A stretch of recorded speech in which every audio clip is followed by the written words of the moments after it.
Hello guys, welcome to our channel. Today I am going to show you how to remove followers on Facebook. Okay, so let's get started.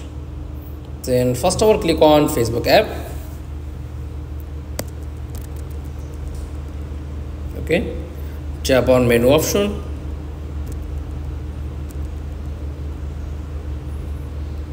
Click on profile icon and scroll down.